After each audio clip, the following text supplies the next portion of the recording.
Right, good morning. My name's Adam Nooyen here in Hamilton, and the team down at Vinnie's have asked if I could come up with a quick dish that we can prepare at home for our families and for ourselves. So something quick and easy using simple ingredients. And I know there's been a lot of ham and a lot of bacon delivered down to Vinnie's.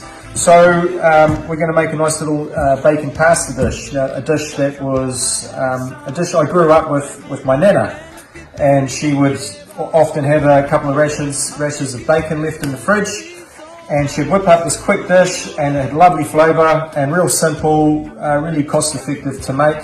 So we hope you enjoy it and you pick up on some tips that I've picked up over the years in the kitchen. So to make this quick, just come over. We've already got some water boiling, and we're going to put our dry pasta in.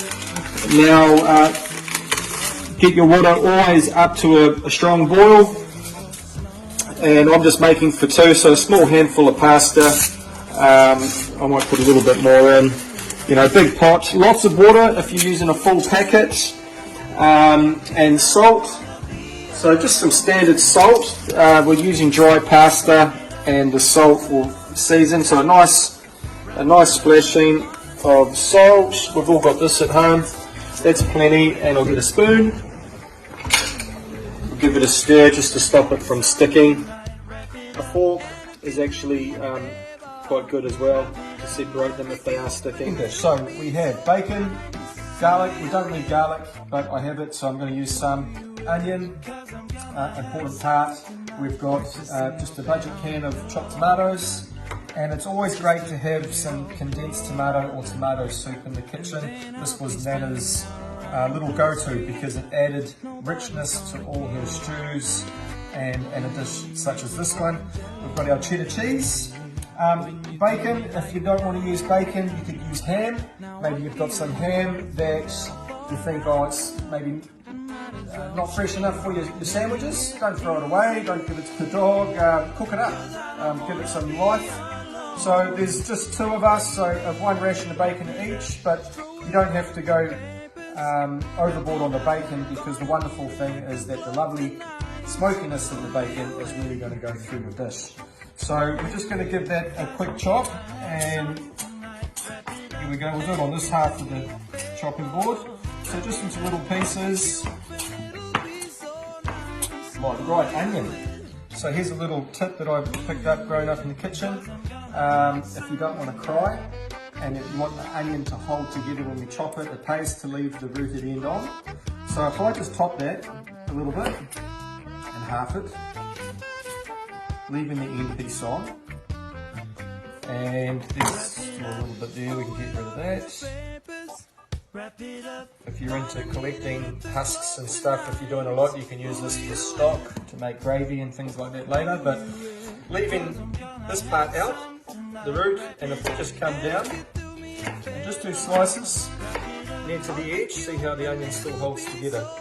And we can leave it there, we can come this way once or twice, a little bit at the top, and then now we come across the onion and we can get nice fine chops.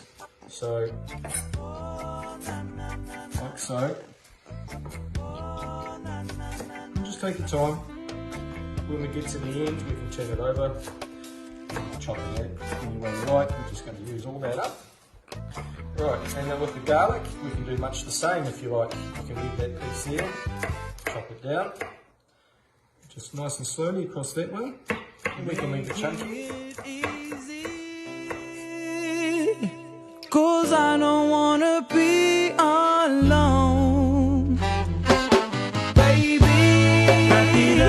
Throw it all in the bed. The bacon's got fat in it already. If you don't have butter or oil, you'll get your oil from the bacon. But in this case, I've got a little bit of, I found some grapeseed oil, olive oil, butter. It doesn't matter.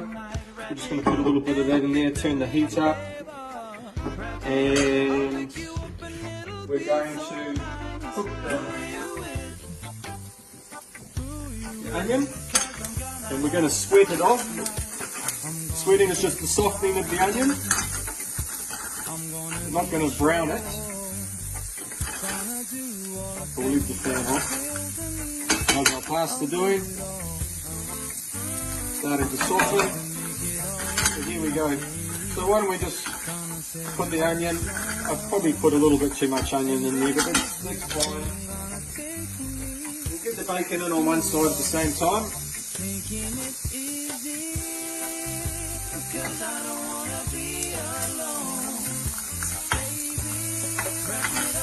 So we're just going to cook this through. You know, I'd encourage you to get the kids involved in the kitchen as well. It's a good time for a bit of home economics. And, you know, teaching them about food. We all love it. It's on TV all day, every day. Now, if you wanted to get a little bit more healthy with this and add some vegetables, it's a good time to add maybe some diced carrot.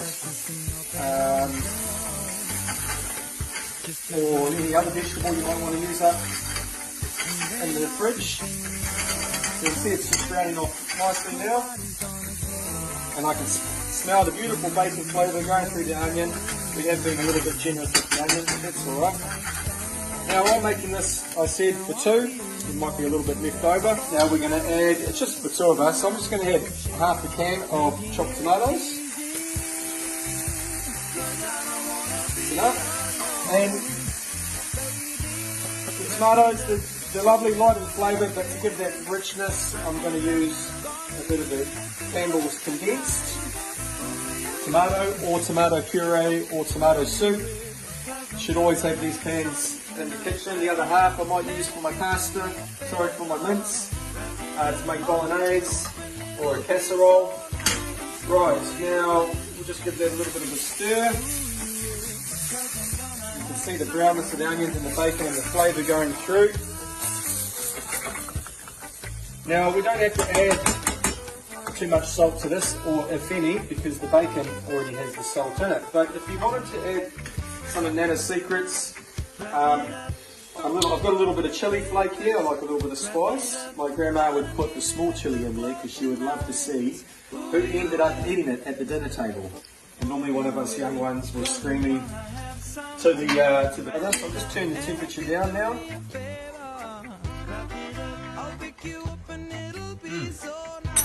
That condensed tomato really helped. I can taste the bacon. It tastes wonderful on its own, but if you like to give it a little bit of sweetness, any type of, just a touch of sweetness, any type of sugar, I've just got a little bit of brown here, or you could add white. Another little trick, if you just wanted to give it a little bit of bite, you could add a dash of vinegar, cider. I've got some balsamic here, so just to give a little bit of character, something different. Once again, you don't have to add these. It tasted just fine how it was before. But now the chili is going to be quite nice, and that bacon flavour, and that's ready to go. But we'll just leave it there simmering away. So our pasta's ready to go. We're just going to strain it off in the sieve, or we could strain it with the lid on the pot. Just going to rinse it slowly with a bit of hot water. And keeping that heat, sieve it out. Now I've got some parsley in the garden, and you don't have to add it, but I'm going to throw a bit of parsley in there. Like some black pepper, a little bit of pepper, tiny bit. I like to season a lot of my food, and I think pasta with seasoning tastes much better. Now if we just toss and turn that, I mean, you could just serve this up with a bit of olive oil, fresh garlic on its own, and it's yum. My niece, she loves pasta, salt and olive oil by itself. So there we go. Now we're going to come over here, and we're just going to plate it up. So that's what we said, for two. Let's have a try. Beautiful. And taste the pepper a little bit. And we'll grab the dish. Lovely smoky dish. Spoon this on. Like I said, there was 2 rashers of bacon, so probably a meal 3 here. That's enough. And then we'll just take our Edam cheese. Any cheese, doesn't matter. Love our cheese. And just grate some on top. And there you have it. A very quick 10-minute bacon, tomato and pasta dish.